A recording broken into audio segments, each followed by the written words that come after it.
Baby Alzana's life was cut short when she died of blunt force trauma to the abdomen, which ruptured her small intestine back in January of this year. The night before, the girl's mother, Susana Latino, worked the graveyard shift at Kmart. While Susana was away at work, her boyfriend, John J.T. Castro, played babysitter.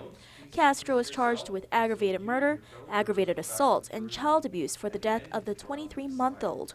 Although Castro alleges he rolled over the baby when they fell asleep on the mattress together the night before, prosecution says otherwise. And we're going to show it to you. We're going to show you that Alzana Lotino died of blunt force trauma to the abdomen, and it was the defendant who caused it. In opening statements today, Assistant Attorney General Matt Hybel says Castro had cared for Alzana in the past, but often would return her with bruises and excuses on how the child sustained the injuries.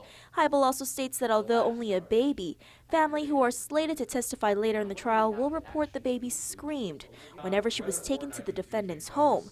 What Hybel suggests was her way of communicating abuse that was happening behind closed doors.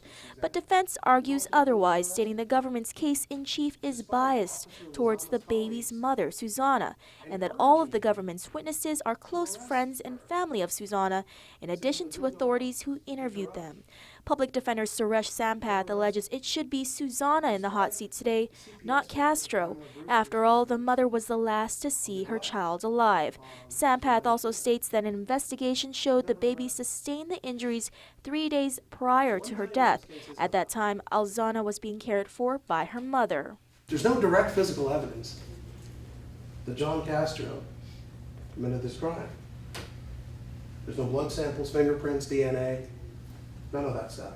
There's no eyewitness that saw John do it. There's no confession of any kind. Trial will resume on Friday with testimony from Chief Medical Examiner Dr. Aurelio Espinola.